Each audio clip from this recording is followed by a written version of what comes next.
விடுதலை சிறுத்தைகள் கட்சிக்கு 8 சட்டமன்ற தொகுதிகள் ஒதுக்கீடு செஞ்சிருக்காங்க. சட்டமன்ற தொகுதிக்கான சீட். தேமுதிகக்கு 10 சட்டமன்ற தொகுதிகள் ஒதுக்கீடு செய்யப்பட்டு, ஏற்கனவே ஒரு மாநிலங்களவை உறுப்பினரும் கொடுக்கப்பட்டு, மாநிலங்களவை உறுப்பினராவே திரு எல்.கே. சுதீஷ் ஆயிட்டார்.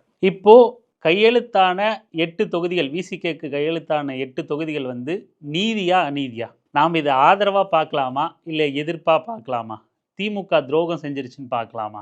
எப்படி இதுக்கான மனநிலை நம்ம என்னவா டியூன் பண்ணிக்கிறதுன்னு பல தோழர்களுக்கு குழப்பம் இருக்கலாம். ஆனால் எப்பவுமே இந்த மாதிரியான குழப்பமான சூழல்களில் விசிக மீது ஒரு நெருக்கடியை, புற அழுத்தம் ஒரு நெருக்கடி உண்டாக்க முயற்சி பண்ணும்போது அண்ணன் திருமாவே அதுக்கான தெளிவான பதில்களை ரொம்ப நிதானமாக வாய்ப்பு இருக்கும்போது பத்திரிகையாளர் சந்திப்பிலையோ அல்லது ஒரு ஃபேஸ்புக் நேரலையிலையோ உட்காந்து ரொம்ப தெளிவாக எல்லா சூழலையும் விளக்கி, ஏன்னா விடுதலை சிறுத்தைகள் கட்சிக்கு, கட்சி தொண்டர்களுக்கு அண்ணன் திருமா கடமைப்பட்டவர். அந்த கட்சியின் மீது ஆதரவு கொண்ட நபர்களுக்கு அண்ணன் திருமா கடமைப்பட்டவர். அவர்களோட உணர்வுக்கு பதிலளிக்க வேண்டிய பொறுப்பும் அவருக்கு இருக்குது. ஒரு பேரன்பின் காரணமாக விசிகா வளரணும், விசிகா இப்போ அவங்க அடையாளப்பட்டிருக்கிறது மட்டும் அவங்களுக்கான உண்மையான நிலை கிடையாது, இன்னும் பெரிய பாய்ச்சல் அவங்க போகணும் அப்படின்னு பல பேர் வெளியிலிருந்து விசிகாக்கு ஆதரவு தராங்க. கட்சி நபர்கள் தொண்டர்கள் மிக கடுமையாக உழைக்கிறாங்க. எல்லா சமூக பிரச்சனைகளுக்கும் களத்தில் நின்று போராட செய்கிறாங்க, ஆர்ப்பாட்டம் பண்ணுறாங்க, சிறைக்கு போகிறாங்க, காவல்துறையை எதிர்கொள்கிறாங்க. இப்படி தமிழ்நாடு தழுவிய அளவில் ஏதோ ஒரு பகுதிக்கான கட்சி விசிகா ஏதோ இந்த பகுதியில் மட்டும் உள்ள பிரச்சனைகளை அட்ரஸ் பண்ணுறாங்க அப்படின்னு இல்லாமல், தமிழ்நாடு தழுவிய அளவில் மிக தீவிரமான அரசியலை முன்னெடுக்கக்கூடிய இயக்கம் விடுதலை சிறுத்தைகள் கட்சி. வெறும் தமிழ்நாட்டு அரசியலை பேசக்கூடிய இயக்கமாகவும் விடுதலை சிறுத்தைகள் கட்சி இருக்கிறது இல்லை.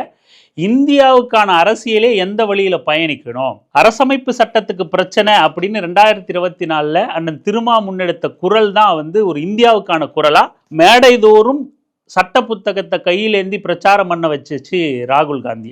இப்படி சரி, இந்தியாவுக்குள்ள மட்டுமே அவர் அரசு பேசுகிறாரா அப்படின்னா, உலகம் தழுவிய உலக அரசியல் உட்பட, ஈழ அரசியல் உட்பட அத்தனை அரசியல்கள்லையும் தன்னோட நிலைப்பாடு, பாதிக்கப்படுற மக்களுக்கான ஆதரவு குரல், களத்தில் இறங்கி அந்தந்த அரசுகளுக்கு அழுத்தம் கொடுக்குற வகையில் உலக அரசியலில் தாக்கத்தை ஏற்படுத்தணுமா, அப்போ ஒன்றிய அரசுக்கு அழுத்தம் கொடுக்கணுமா, இல்லை ஒன்றிய அரசோட நிலைப்பாட்டில் கவன ஈர்ப்பு செய்ய வைக்கணுமா, அதுக்கான போராட்டம், ஆர்ப்பாட்டம், அதுக்கான ஜனநாயக சக்திகளை ஒன்று திரட்டுறது, அந்த மாதிரியான மிகப்பெரிய அளவில் போராட்ட ஆர்ப்பாட்டங்களை செஞ்சு களத்தில் நிற்பாங்க. இந்திய அளவிலான பிரச்சனையா, இந்திய அளவில் சட்டம் கொண்டு வர்றதில் பாஜக அரசு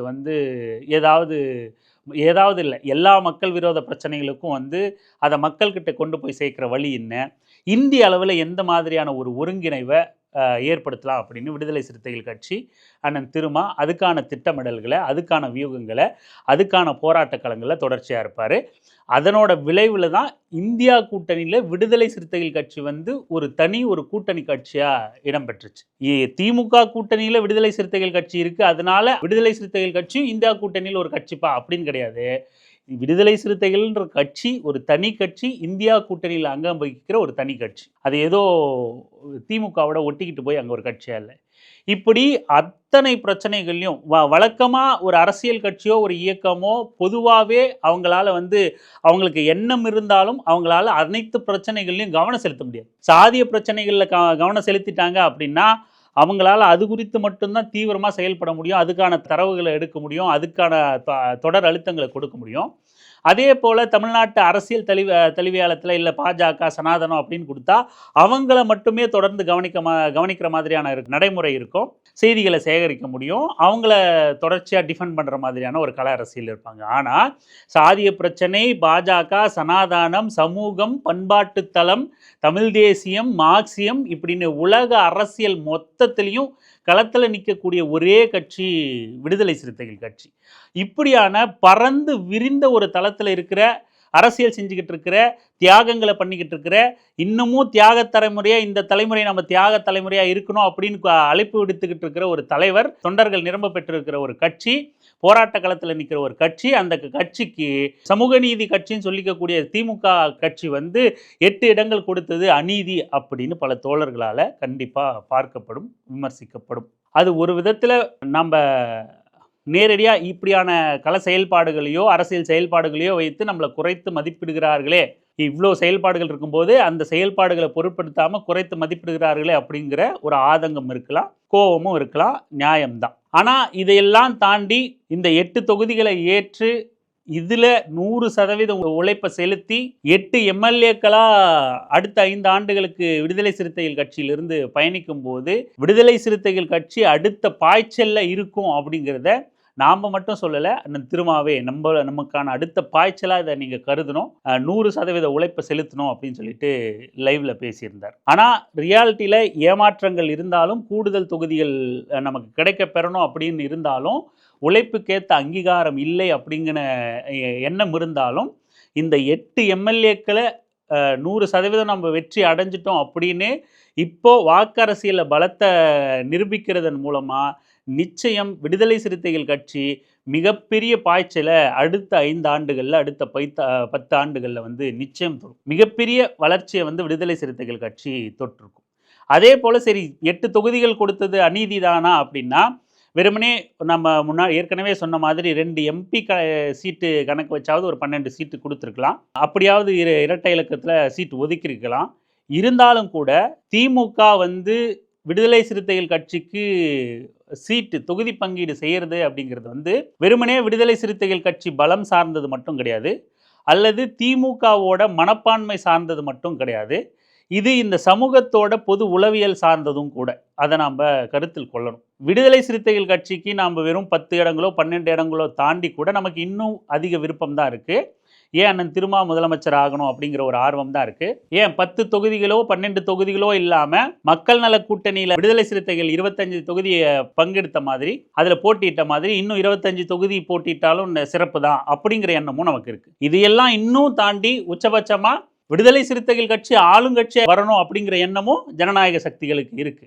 ஆனாலும் நமக்கு எண்ணம் இருக்கலாம், ஆர்வம் இருக்கலாம், அதுக்கான சமூக மாற்றம் வந்து இந்த சமூகத்தில் முழுமையாக நடந்திருக்கா அப்படின்னா அது மிகப்பெரிய கேள்விக்குறி. அண்ணன் திருமா ஒரு 2-3 நாட்களுக்கு முன்னாடி லைவ்ல ரொம்ப வருத்தப்பட்டு பேசுனதை நம்ம எல்லாரும் பார்த்துருப்பீங்க. இன்னமும் இந்த சமூகத்தில் நம்மளை அங்கீகரிக்க வந்து நபர்கள் இல்லை அப்படிங்கிற மாதிரி ரொம்ப வருத்தப்பட்டு பேசிட்டு இருந்தார். அதுபோல் வெறுமனே 8 சீட்டு 10 சீட்டு 12 சீட்டு அப்படிங்கிறது வெறுமனே விசிகாவோட பலம் சார்ந்த விஷயமோ அல்லது திமுகவோட மனம் சார்ந்த விஷயமோ இல்லை. இது இந்த சமூகம் சார்ந்த விஷயம். அப்படி கொடுக்கப்படும் போது ஒருவேளை மக்கள் நல கூட்டணி மாதிரி ஒரு 25 சீட்டை வந்து விசிகாக்கு கொடுக்குறாங்க அப்படின்னா அதை இந்த சமூகத்தில் என்னவா பிரச்சாரம் பண்ணப்படும் அப்படின்னு நம்ம யோசிக்கணும். நம்ம திமுகக்கு சாதகமா விசிகாக்கு பேசுகிற மாதிரியே இவன் திமுகக்கு முட்டு கொடுக்குறான் அப்படின்னு யாராவது நினைக்கக்கூடும். நாம் எல்லா பிரச்சனையும் வந்து பொது உளவியல்ல இருந்து இந்த சமூகத்தில் உள்ள சாதிய உளவியல்ல இருந்து தான் நம்ம அணுகணும் அப்படின்னு அரசியல் வெங்காயம் கருதுது. எப்பவுமே விசிகாக்கு அதிக இடங்கள் கொடுக்கப்பட வேண்டும், ஒதுக்கப்பட வேண்டும், பங்கிடப்பட வேண்டும் அப்படிங்கிறதுல நமக்கு மாற்று கருத்து இல்லை. அப்படின்னாலும் அப்படி பங்கிடப்படும் போது இந்த சமூகத்தில் எந்த மாதிரியான பரப்புரை வந்து எதிர்த்தரப்பில் இருக்கிற நபர்களால பரப்பப்படும். ஒரு தலித் கட்சி, தலித்துகளுக்கான கட்சி திமுக அப்படின்னு விஷயமா பிரச்சாரம் பண்ணுவாங்க. ஏற்கனவே வந்து சமூகத்தில் இருக்கிறது தான், திமுக வந்தா இவங்களுக்கு சாதகமாக தான் செயல்படும், திமுக இருக்கிறதுனால தான் நம்ம மேலே பிசிஆர் வழக்கு ஏவப்படுது, இவங்களுக்கெல்லாம் பிசிஆர் சட்டம்னு ஒரு பாதுகாப்பாக கொடுத்துட்டு நம்மளையெல்லாம் வந்து அடக்கி ஒடுக்குறாங்க, இப்படின்னு பல பொய் பிரச்சாரங்கள் வந்து அவதூறுகள் வந்து ஏற்கனவே கட்டவிழ்த்து விடப்பட்டுக்கிட்டு. இப்படி கூடுதல் தொகுதிகள் கொடுக்கப்படும் போதும் இதே பிரச்சாரங்கள் தான் முன்னெடுக்கப்படும். சரி, அவங்க அந்த மாதிரி பிரச்சாரம் முன்னெடுக்கிறாங்க அப்படிங்கிற காரணத்துக்காகவே நம்ம சீட்டு வேணான்னு ஒதுங்கிட முடியுமா, குறைச்சலா வர்றதை நியாயப்படுத்திட முடியுமா அப்படின்னா கிடையாது. இவர்கள் முன்னெடுக்கிற அந்த மாதிரியான பிரச்சாரம் மக்கள் கிட்ட எடுபடாது அப்படிங்கிற நிலைமைக்கு மக்களை நாம் பண்படுத்தணும். சாதிய மனப்பான்மையிலிருந்து இவர்கள் எப்படி, எதிர்த்தரப்பினர் எப்படி மக்கள் கிட்ட ஆழத்தில் பொதிந்து கிடக்கிற சாதிய உணர்வை தோண்டி எடுத்து விசிகாக்கு எதிராவோ ஜனநாயக சக்திகளுக்கு எதிராவோ நிப்பாட்டணும்னு நினைக்கிறாங்களோ அந்த பிரச்சாரம் முறியடிக்கப்படுகிற அளவுக்கு இங்க நாம மக்களை ஜனநாயகப்படுத்த வேண்டியிருக்கு. சாதியிலிருந்து வெளியேற்ற மனநிலையிலிருந்து அவங்கள வெளிக்கொண்டு வரக்கூடிய தொடர் பிரச்சாரம் வந்து செய்யப்பட வேண்டி இருக்கு. இப்படி இதை நம்ம இன்னும் இது சப்ப காரணமாக இருக்குது, சப்பக்கட்டு கட்டுற மாதிரி இருக்குது அப்படின்னா கூட நாம் தனிப்பட்ட ரீதியில் உணர்றது நம்ம இப்படியா தான் உணரும். அதிக இடங்கள் வேணும், மிகப்பெரிய சக்தியாக விடுதலை சிறுத்தைகள் கட்சி இருக்கணும், தமிழ்நாட்டு ஆளும் கட்சியாக விடுதலை சிறுத்தைகள் கட்சி இருக்கணும் அப்படிங்கிறதுல நமக்கும் மாற்று கருத்து இல்லை. இன்னும் சொல்ல போனால் திமுக அதிமுக அப்படின்னு இருந்த இடம் தாண்டி திமுக விடுதலை சிறுத்தைகள் கட்சி அப்படின்னு அந்த அளவுக்கு மிகப்பெரிய மாற்று சக்தியாக விடுதலை சிறுத்தைகள் கட்சி வளர்ந்து வரணும் அப்படின்னு தான் நம்ம விரும்புகிறோம். ஆனால் அந்த மாற்றம் வந்து வெறுமனே தேர்தல் அரசியலில் தனியாக நான் சுயேட்சை 634 தொகுதியிலும் நிற்கிறேன். போன தேர்தலில் தேமுதிகவும் அம்மா மக்கள் முன்னேற்ற கட்சியும் கூட தான் ஆளுக்கு 60 இடங்களில் நின்னாங்க.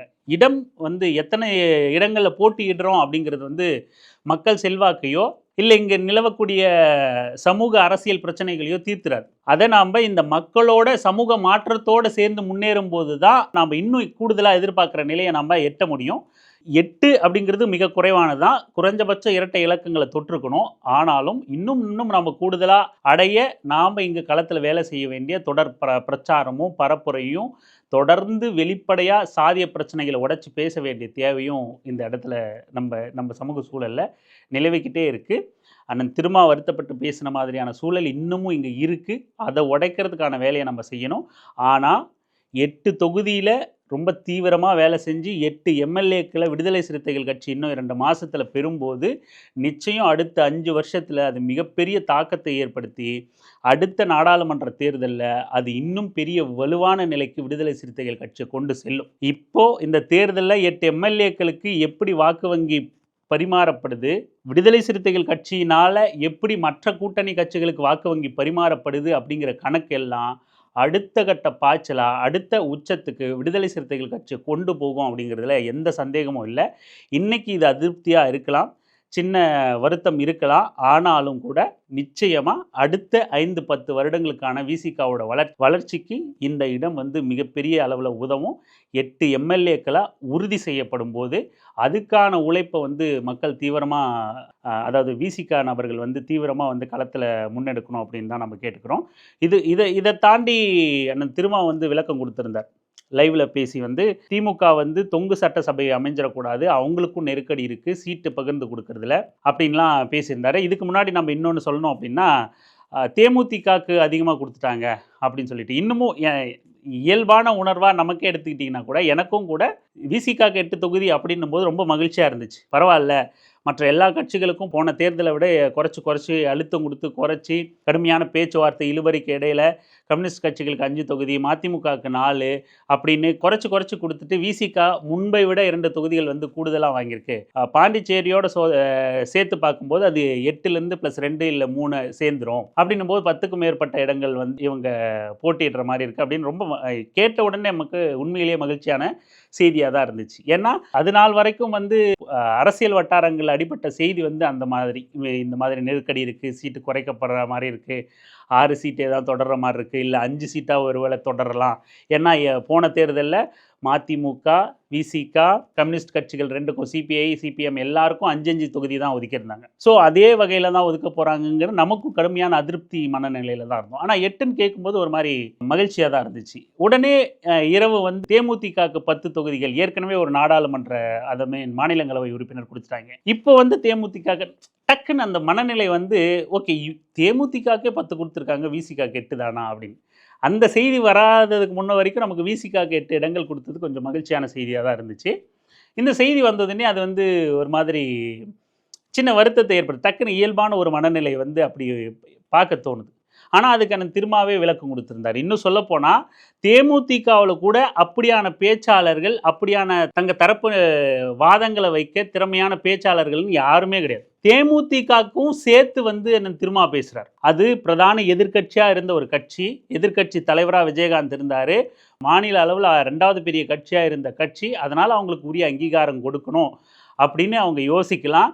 அதனால் எங்களுக்கு ஒன்றும் வருத்தம் இல்லை அப்படின்னு பெருந்தன்மையாக வந்து அவ்வளோ பெரிய மனசோட அண்ணன் திருமா வந்து அவ்வளோ பெரிய மனசு, பெருந்தன்மை, அரசியல் முதிர்ச்சி, தமிழ்நாட்டோட நலன், தங்களோட தனிப்பட்ட நலன் மட்டும் இல்லாமல் தமிழ்நாட்டு நலன் தான் பிரதானம் அப்படிங்கிற இலக்கில் அவரே அந்த மாதிரியான கேள்விகள், அந்த மாதிரியான சங்கடங்கள் இப்போ நமக்கு தோணுச்சுன்னு சொன்னோம் இல்லையா, உடனே இப்படித்தான் வரும், இப்படித்தான் தொண்டர்கள் நினைப்பாங்க அப்படிங்கிறது அவருக்கு முன்னாடியே தெரியும். ஏற்கனவே தேமுதிகக்கு எத்தனை ஒதுக்கியிருப்பாங்க இல்லை எத்தனை ஒதுக்கப்படுங்கிறதும் அவருக்கு முன்னாடியே தெரியும். அவர் லைவ்ல கூட அந்த செய்தி வர்றதுக்கு முன்னாடியே கூட அவர் சொல்கிறார், இத்தனை பேருக்கு இவ்வளோ சீட்டு ஒதுக்கியிருக்காங்க, நமக்கு 8 ஒதுக்கியிருக்காங்க, தேமுதிகக்கு 8ஆவோ 10ஆவோ கூட இருக்கலாம், இன்னும் தெரியல அப்படின்னு ரொம்ப இயல்பாக அதை வந்து ஏற்கனவே தெரிஞ்ச விஷயம்தான் அப்படிங்கிறத ரொம்ப சாதாரணமாக சொல்லிட்டு போகிறார். இப்படி தேமுதிகவுக்கும் சேர்த்து அவர் பேசுகிறார், காங்கிரஸுக்கும் சேர்த்து அவர் பேசுகிறார், கூட்டணி நலன் முக்கியம்னு பேசுகிறார், பாஜகவை எக்காரணத்தை கொண்டு தமிழ்நாட்டில் அனுமதிச்சிடக்கூடாது அப்படின்னு பேசுகிறார். என்ன இருந்தாலும் எல்லாம் சரி அப்படின்னாலும் தொண்டர்களுக்கு ஒரு வருத்தம் இருக்குதான். என்ன அப்படிங்கிறதுன்னா, இவ்வளவு களவேலைகளில் தியாகங்களை, சிறைகளை, வழக்குகளை சந்திக்கிற எங்களை காட்டிலும் வந்து காங்கிரஸ் ஒரு ஒரு கட்சியே கிடையாது தமிழ்நாட்டில். அதுக்குன்னு ஒரு ஒரு ஒரு எந்த வலுவும் கிடையாது, வாக்கு வங்கியும் கிடையாது. காங்கிரஸ் ஒரு பொருட்டே இல்லை. காங்கிரஸுக்கு இவ்வளோ சீட்டு கொடுத்துருக்கணுமா? 28+1. தேமுதிக வந்து ஒரு தீவிர கொள்கை பிடிப்போடு இருந்த கட்சி இல்லை. தேர்தலுக்கு தேர்தல் வந்து தலையை காட்டுவாங்க. எங்கே பேரம் படியுதோ அங்கே போய் போய் சேர்ந்துருவாங்க. அவங்களுக்கு இவ்வளோ முக்கியத்துவம் தரணுமா அப்படின்னு விமர்சனம் இருக்குது. இருந்தாலும் தேர்தல் அரசியல் இருக்கிற திமுக மாதிரி எப்படி யோசிப்பாங்க அப்படின்னா, நாமளும் கூட எப்படி சொல்ல வரோம் அப்படின்னா, சாதியை மறுத்துட்டு வரவங்க 100% கடவுள் மறுப்பாளர்களாவோ இல்லது 100% வந்து எந்த இடத்துலையும் சமரசம் செஞ்சுக்காம நபர்களோ இருக்கணும்னு நம்ம எதிர்பார்க்க முடியாது. முடிஞ்ச அளவுக்கு சின்ன சின்ன மாற்றங்களோட சாதியை விட்டு வெளியே வராங்களா அவங்கள நம்ம அக்செப்ட் பண்ணிக்கிறோம். அதனால தான் பார்த்திபன் சாதி குறித்து பேசிட்டு மன்னிப்பு கேட்டப்போ கூட நம்ம அதை வரவேற்றோம். மன்னிப்பு கேட்டுட்டார் அப்படின்னா அவரை நம்ம அரவணைச்சிடணும், விட்டுறணும். தொடர்ந்து அவரை அழுத்தம் கொடுக்கக்கூடாது. பிடிச்சி அவரை விமர்சித்து தள்ளி தள்ளி அந்த பக்கமே தள்ளி விட்டுறக்கூடாது. குறைஞ்சபட்சம் எதிரிக்கு பலத்தை கூட்டுறதை காட்டிலும் சின்ன சின்ன முரண்களோட அவங்கள நம்ம பக்கம் அரவணைக்கணும் அப்படிங்கிறது வந்து ஒரு யுக்தி. அப்படி சின்ன சின்ன முரண்களோட கொண்டு வந்து தான் அவங்கள நம்ம பக்கம் முழுமையாக மாற்ற முடியும். அப்படி ஒரு தேர்தல் வியூகத்தில் சின்ன சின்ன முரண்பாடுகள் இருந்தாலும், இப்படியான நபர்கள் இருந்தாலும் எல்லாரையும் நம்ம பக்கம் அரவணைக்கிறது ஒரு யுக்தியாக திமுக கையாளலாம். நாம உள்ளபடியாக அவங்க வந்து செயல்படாத ஒரு கட்சி இன்னைக்கு வலுவில் இருந்திருந்தாலும் அண்ணன் திருமா சொன்ன மாதிரி அவங்களுக்கான அங்கீகாரம் கொடுக்கணும். அதுலேயும் நமக்கு முரண்பாடுகள் இருக்கலாம். இருந்தாலும் அது வந்து திமுக அந்த மாதிரி முடிவு எடுத்திருக்காங்க. நாம் அவங்களோட ஒப்பிட்டு நாமளே வந்து கில்ட்டாக ஃபீல் பண்ணிக்க தேவையில்லை அப்படின்னு தான் நாமளும் கருதுகிறோம். முதல்ல நமக்கு 8ங்கும்போது ஓகே அப்படிங்கிற மாதிரி இருந்துச்சு அப்படின்னா அது அவங்களோட ஒப்பிட்டு நமக்கு குறைவு அப்படின்னு நம்ம அதை கருத தேவையில்லை. இதில் 100% உழைப்பை செலுத்துவோம். நிச்சயமாக இந்த தேர்தல் முடிவுகள், இந்த தேர்தலில் பதிவாகக்கூடிய வாக்கு வங்கி அப்படிங்கிறது வந்து மிகப்பெரிய பாய்ச்சலை விடுதலை சிறுத்தைகள் கட்சிக்கு கொடுக்கும். 100% அர்ப்பணிப்போட உழைப்பு செலுத்தும் போது தமிழ்நாட்டு நலனுக்காக விடுதலை சிறுத்தைகள் கட்சி அடுத்த பாய்ச்சலை சந்தித்து மிகப்பெரிய பலத்தோடு வரும்போது அது மிகப்பெரிய அளவில் தமிழ்நாட்டு நலனை பேசும். தமிழ்நாட்டை இன்னும் முற்போக்கு மாநிலமாக, சனாதன எதிர்ப்பு, தீவிரமான எதிர்ப்பு கொண்ட மாநிலமாக நகர்த்தும். அதுக்காக நம்ம அனைவரும் வந்து ஒன்றிணைஞ்சு பாடுபடுவோம்.